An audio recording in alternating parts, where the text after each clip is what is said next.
नमस्ते छात्रों, हिंदी और नवी व्याकरण विभाग हम यहाँ पर देख रहे हैं, जो कि हमारा किताब है, सिलेबस है, हमारा पोर्शन हमने सब ख़त्म कर दिया है। कोई कविता या कोई जो पाठ है वह हमने नहीं छोड़ रखा है, सब हमने पढ़ाया है। जितना भी जो पाठ्य पुस्तक में दिया गया था वह सब सिलेबस जो है हमने वक्त पर पूरा किया है। अब हम व्याकरण विभाग पर चर्चा करने वाले हैं कि शब्द यह व्याकरण का हिस्सा है और रिवीजन के लिए हम यह देख रहे हैं व्याकरण विभाग शब्द। अब देखिए कि शब्द के दो प्रकार होते हैं। पहला होता है विकारी शब्द और दूसरा होता है अविकारी शब्द। तो विकारी शब्द के हमने भेद देखे कि विकारी शब्दों में के भेद इस तरह से है: संज्ञा, सर्वनाम, विशेषण और क्रिया। तो यह चार इसके भेद हैं। इसके प्रकार जो हैं विकारी शब्द के चार हैं: संज्ञा, सर्वनाम, विशेषण और क्रिया। और संज्ञा के फिर पांच भेद हैं। देखिए, जातिवाचक संज्ञा, व्यक्तिवाचक संज्ञा, भाववाचक संज्ञा, द्रव्यवाचक संज्ञा और समूहवाचक संज्ञा। तो यह संज्ञा के पांच भेद हैं। अविकारी शब्दों में संज्ञा एक प्रकार है, एक भेद है उसका, और उसके फिर पांच यह उपभेद है। अब विकारी शब्द का दूसरा प्रकार है सर्वनाम। इसके फिर छः जो है इसके भेद हैं सर्वनाम के, जैसे पुरुषवाचक सर्वनाम, निश्चयवाचक सर्वनाम और अनिश्चयवाचक सर्वनाम, निजवाचक सर्वनाम, प्रश्नवाचक सर्वनाम और संबंधवाचक सर्वनाम। तो यह देखिए हमने विकारी शब्दों में सर्वनाम इसका एक भेद है विकारी शब्द का, और उस सर्वनाम के छह भेद हमने देखे: पुरुषवाचक सर्वनाम, निश्चयवाचक सर्वनाम, अनिश्चयवाचक सर्वनाम, निजवाचक सर्वनाम, प्रश्नवाचक सर्वनाम और संबंधवाचक सर्वनाम। तो यह है सर्वनाम के भेद। अब अगला हिस्सा देखेंगे विशेषण, जो कि विकारी शब्द का एक भेद है विशेषण। अब उसके और उपभेद हैं, जैसे गुणवाचक विशेषण, परिमाणवाचक विशेषण, जैसे निश्चित परिमाण और अनिश्चित परिमाण, इसमें दो हैं।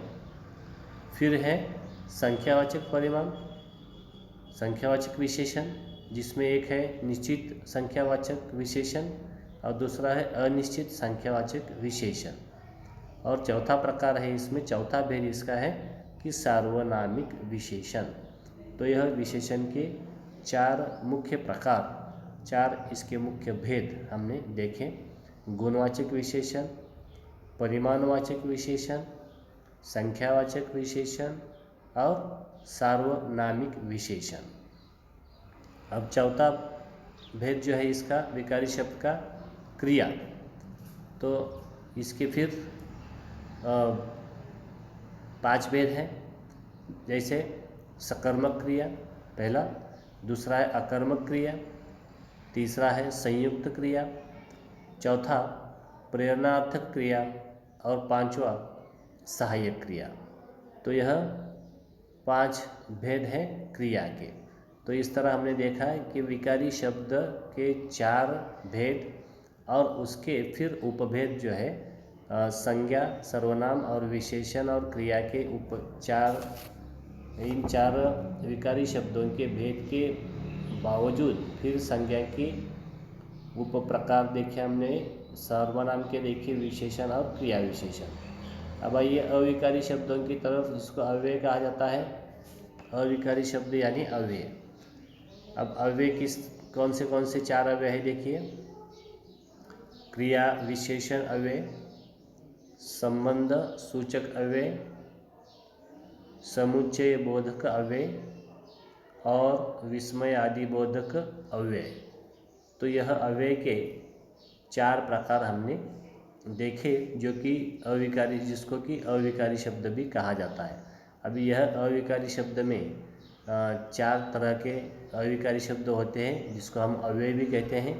कि अव्यय यह 4 प्रकार के हैं, 4 भेद इस अव्यय के भी हैं कि क्रिया विशेषण अव्यय, संबंध सूचक अव्यय, समुच्चय बोधक अव्यय और विस्मय आदि बोधक अव्यय। तो यह देखा हमने कि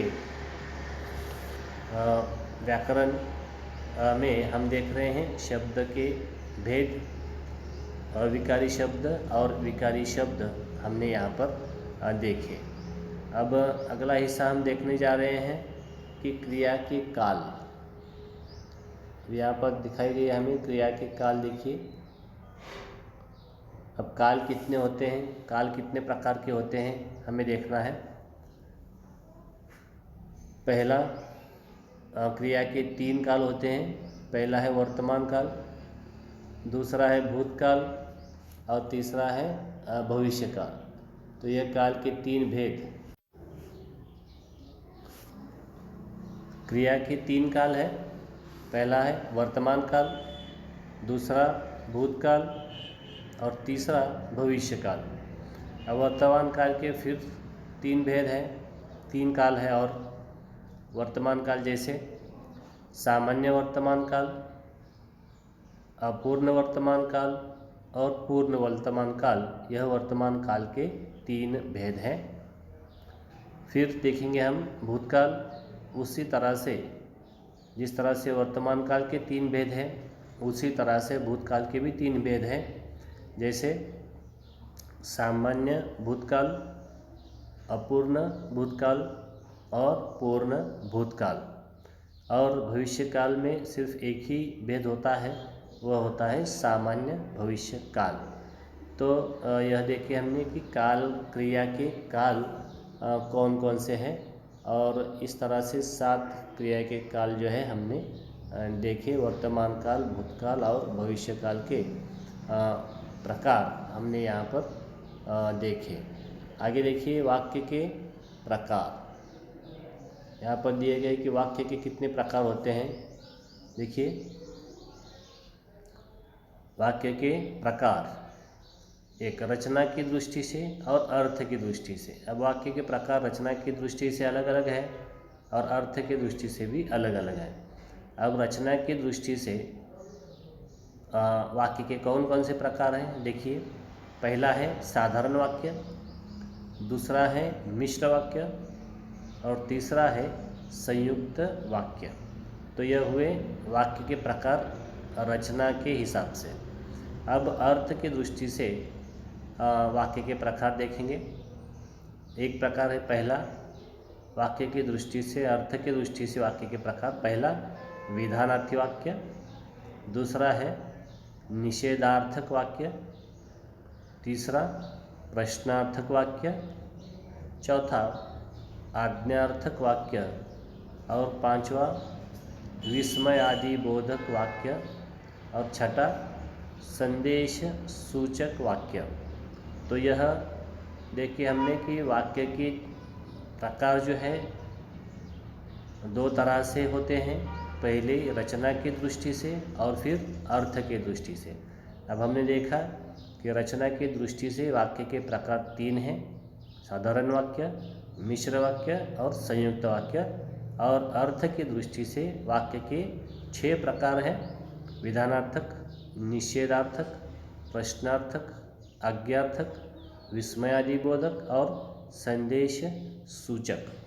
तो यह ग्रामर हमने देखा कि पहले तो हमने देखा कि शब्द के कितने भेद हैं, उसके बाद हमने देखा कि क्रिया के कितने काल हैं, उसके बाद हमने देखा कि वाक्य के कितने प्रकार हैं, वाक्य के कितने भेद हैं। तो यह हम देख रहे हैं व्याकरण विभाग में व्याकरण विभाग के कुछ हिस्से पर हमने चर्चा की, उसमें शब्द, वाक्य और वाक्य के प्रकार, इस पे हमने आज रिवीजन जो है की है।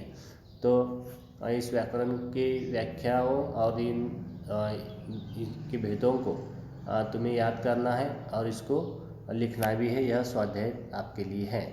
तो आज के वीडियो में इतना ही। धन्यवाद।